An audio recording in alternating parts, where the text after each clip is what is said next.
السلام علیکم ورحمۃ اللہ وبرکاتہ۔ امید کرتا ہوں تمام حضرات خیر و عافیت سے ہوں گے۔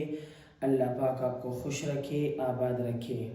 قرآن مجید کی ایک آیت ہے، اعوذ باللہ من الشیطان الرجیم، بسم اللہ الرحمن الرحیم، ما کان محمد ابا احد من رجالکم ولکن رسول اللہ وخاتم النبیین۔ صدق اللہ العظیم۔ اللہ تعالیٰ نے 1,24,000 کم و بیش انبیاء کرام اللہ تعالیٰ نے اس دنیا میں انسانوں کے ہدایت کے لیے مبعوث فرمائے۔ سب سے پہلے حضرت آدم علیہ السلام سے شروعات ہوتی ہے اس دنیا کی بھی اور نبوت کی بھی۔ سب سے پہلے حضرت آدم علیہ السلام آئے اور سب سے آخر میں ہمارے اور آپ کے پیارے نبی حضرت محمد صلی اللہ علیہ وسلم تشریف لے کر آئے۔ تو نبی علیہ السلام کی تشریف آوری کرنے کے بعد اللہ تعالیٰ نے نبوت کا سلسلہ ختم کر دیا، یعنی یہ فرمایا گیا کہ آپ آخری نبی ہیں، اب آپ کے بعد کوئی دوسرا نبی یا رسول کسی صورت میں نہیں آ سکتا، آپ ہی خاتم النبیین ہیں، یعنی آخری نبی ہیں۔ قرآن مجید کی آیت بھی موجود ہے، 200 کے قریب کچھ احادیث بھی مروی ہیں اس بارے میں، اور اس طرح اور بھی بہت ساری باتیں ہیں کہ جو نبی علیہ السلام کے ختم نبوت پر دلیل بن جاتی ہے۔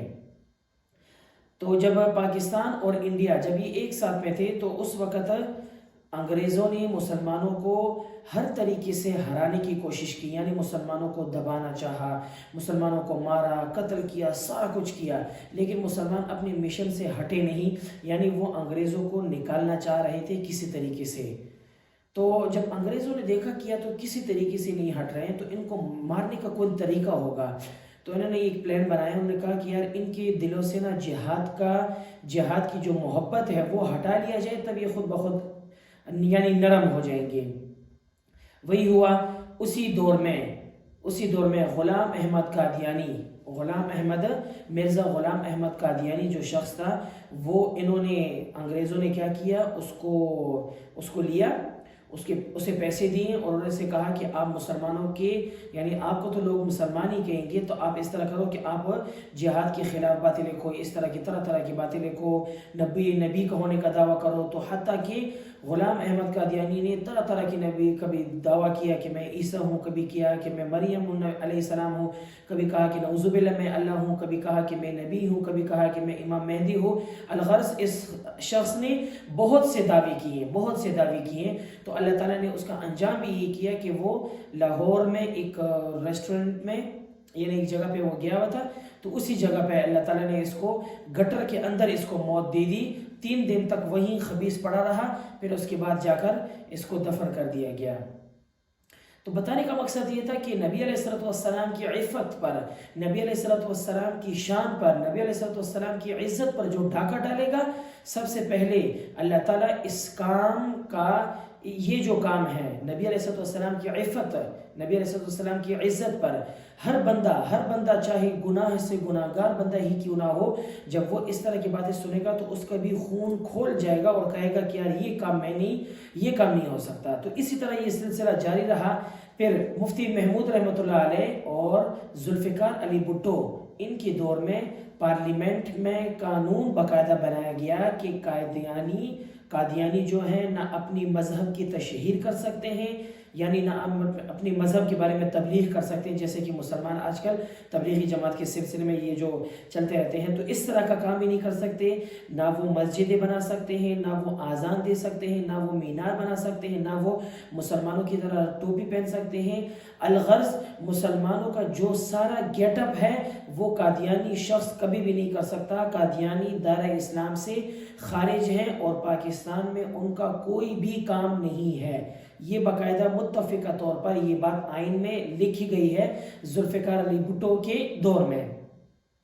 تو اب اس قانون پر بہت سے لوگوں نے پھر آگے آ کر ڈاکے ڈالنا شروع کر دیے۔ کوئی کس طریقے سے آیا، کوئی نے کہا کہ یہ قانون ٹھیک نہیں ہے، بعض نے کہا کہ نہیں قادیانیوں کو بھی مسلمان کہنا چاہیے، بعضوں نے کہا کہ قادیانی ہمارے بھائی ہیں۔ تو الغرض ہر بندہ آتا رہا اس قانون میں کوئی نہ کوئی رد و بدل کرنے کی کوشش کرتے رہے، لیکن اللہ تعالیٰ نے ان کے مقابلے میں، جیسے کہتے ہیں نا کہ فرعون کے مد مقابل میں اللہ تعالیٰ نے موسیٰ علیہ السلام کو پیدا کیا، تو اسی طرح اس کے مقابلے میں بھی اللہ تعالیٰ نے طرح طرح کے دور میں لوگ پیدا کرتے رہے، جیسے کہ سلمان تحصیل جو ہمارا گورنر گزرا تھا، جو ہمارا پاکستان کا گورنر گزرا تھا، اس نے کیا کہا تھا آسیہ ملعونہ کے بارے میں کہ پاکستان کا جو قانون ہے کالا قانون، اس کو بھی میں نہیں مانتا، یعنی نبی علیہ السلام کی قانون کو نعوذ باللہ کالا قانون سے تشبیہ دی، سمجھ میں آ رہی؟ تشبیہ دی تو کہا کہ میں یہ نہیں مانتا۔ اس کے مد مقابل میں ممتاز قادری رحمۃ اللہ علیہ، اللہ تعالیٰ ان کو جنت الفردوس میں اعلیٰ مقام نصیب فرمائے، انہوں نے ایمانی جذبے اور غیرت کے ساتھ جب گیا سلمان تحصیل کا کام تمام کر دیا، آپ سب حضرت ان سے بخوبی جانتے بھی ہیں۔ تو الغرض ہر ایک کے بارے میں، جیسے کہ پشاور میں بھی ایک طالب علم ہی تھا، خالد نامی ایک بچہ تھا، اس نے بھی قادیانی جو سامنے بیٹھا ہوا تھا ریفر لی اور اس کو سامنے ہی شوٹ کر دیا۔ تو بتانے کا مقصد یہ تھا کہ اللہ تعالیٰ کبھی بھی ایسا نہیں کرتا کہ کوئی نبی علیہ السلام کی نعوذ باللہ توہین کرے اور اس کے مد مقابل میں کوئی ہو نہیں، ایسے ہو نہیں سکتا۔ اب حالیہ ہی ہمارے پاکستان کے چیف ہیں فائز عیسیٰ صاحب، ان کے بارے میں شروع میں بہت سے لوگوں نے باتیں شروع میں کی کہ یہ ماشاءاللہ سے بہت اچھے انسان ہیں، مذہبی بندے ہیں اور یہ ہے وہ ہے، بہت سے لوگوں نے، آپ نے بھی یہ باتیں سنی ہوں گی، ہم نے بھی بہت سنی تھی ان کے بارے میں، چرچے سنے تھے، لیکن جب یہ آنے کے بعد چلو شروع میں تو کچھ نہیں کہا، لیکن جب 8 فروری کو جب الیکشن ہوا، الیکشن میں جو بھی ہوا اللہ ہی بہتر جانتے ہیں، دھاندلی ہوئی یا نہ نہیں ہوئی، اس کی طرف میں جانا نہیں چاہتا، لیکن ہمیں یعنی مسلمانوں کو اور پاکستانی عوام کو الیکشن میں الجھا کر یہاں سے اس نے یہ بات پیش کر دی کہ قادیانیوں کو بھی اپنے دین کی تشہیر کے بارے میں کام کر سکتے ہیں، وہ اپنے دین کی تشہیر کے بارے میں کام کر سکتے ہیں، سارا کچھ کر سکتے ہیں۔ ان کے ایک بندے نے، قادیانی کے ایک بندے نے کتاب لکھی، کتاب یعنی جیسے ہماری قرآن مجید ہے نا، اس نے بھی اپنے غلام احمد قادیانی کی پیروی کرتے ہوئے کوئی کتاب لکھی، اس کو شائع کیا۔ تو پاکستان کے آئین میں تو یہ بالکل ہی منع ہے کہ آپ اس طرح کے کام نہیں کر سکتے، اس کو جیل میں ڈالا گیا، اس کو پھر بعد میں رہا بھی کر دیا۔ لیکن ہمارے چیف جسٹس صاحب ہیں، اللہ تعالیٰ ان کو ہدایت دے، تو انہوں نے یہ آگے کہا کہ نہیں، اس طرح کہ ٹھیک ہے، وہ قرآن کا ترجمہ بھی کر سکتے ہیں، قرآن کی تشریح بھی کر سکتے ہیں، تو اللہ معاف کرے اگر وہ قرآن کے ترجمہ اور تشریح کریں تو قرآن کو ترجمے کا تشریح کے تو وہ بیڑا غرق کر دیں گے، اور قرآن تو اپنی اصلی حالت میں رہے گا بھی نہیں۔ اس وجہ سے وہ پاکستان میں کبھی بھی اس طرح کی کوئی ایکٹیویٹیز نہیں کر سکتے۔ ان کا جو بڑا ہے مرزا مسرور، وہ جا کر باہر ملک میں بیٹھا ہوا ہے، پاکستان آ ہی نہیں سکتا، اس کو پتا ہے کہ بھائی پاکستان میں آؤں گا کیوں؟ کیونکہ ہمارے حقوق نہیں ملے۔ وہ حقوق کے بارے میں بات کرتے ہیں، حقوق کا کیا مطلب کہ ہمیں بھی مسلمان کرا دیے جائے۔ ہم انہیں یہ کہتے ہیں کہ ٹھیک ہے، آگے سے پھر اعتراض کیا کرتے ہیں کہ ہندو بھی تو رہتے ہیں اور کافر بھی رہتے ہیں، عیسائی بھی رہتے ہیں، آپ ان کو کرتے ہیں تو ان کو کیوں نہیں کرتے؟ ہم ان کا یہ جواب دیتے ہیں کہ میرے بھائی بات اس طرح ہے، ہندو اپنے آپ کو ہندو کہتے ہیں، کافر اپنے آپ کو کافر کہتے ہیں، عیسائی اپنے آپ کو عیسائی کہتے ہیں، سمجھ میں آئی؟ ہر بندہ اپنے ماننے والے کو کہتے ہیں کہ ہم ٹھیک ہے، ہم اسی طرح ہے۔ لیکن یہ قادیانی جو فرقہ جو ہے، احمدی فرقہ ہو چاہے لاہوری فرقہ ہو چاہے کہ قادیانی فرقہ ہو، جو بھی ہو، یہ اپنے آپ کو مسلمان اور ہم اور آپ جیسے مسلمانوں کو یہ نعوذ باللہ کافر قرار دیتے ہیں، کہتے ہیں ہم ہی پکے مسلمان ہیں، اور نعوذ باللہ ہمیں کہتے ہیں کہ ہم نعوذ باللہ مسلمان نہیں کافر ہے۔ تو اسی بنیاد پر ان کو پاکستان کے آئین میں غیر مسلم قرار دیا گیا۔ پھر آگے چیف جسٹس صاحب کیا لکھتے ہیں؟ وہ کہتے ہیں کہ بھئی قرآن کی آیت پیش کرتے ہیں کہ لا اکراہ فی الدین، یعنی دین میں کوئی زبردستی نہیں۔ یہ آیت الکرسی سے جہاں ہماری ختم ہوتی ہے 3 سپارے میں، وہاں سے آگے لا اکراہ فی الدین کی آیت پہ شروع ہو جاتی ہے۔ آگے پھر آیت دلیل کیا دیتے ہیں؟ لا اکراہ فی الدین، کہ دین میں کوئی زبردستی نہیں۔ ان کو بھی اسی طرح تبلیغ کرنے کی اجازت ہے جیسے اور لوگوں کو۔ اب انہیں کوئی سمجھائے کہ کہتے ہیں نا کہ جس کے پاس دین نہ ہو دین نہ ہو، پھر وہ جا کر دین کی باتیں جب تھوڑی بہت سیکھ لیتا ہے نا، سیکھ لیتا ہے، سیکھنے کے بعد پھر وہ کہتا ہے کہ بھائی میں نے یہ کام کیا، وہ کام کیا. تو انہوں نے بھی بس یہ نہیں دیکھا کہ کیا ہے کیا نہیں ہے، لا اکراہ فی الدین لکھ دیا کہ دین میں کوئی زبردستی نہیں. ان کو بھی ارشاد کرنے کی اجازت ہے کس طریقے سے بھی ہو.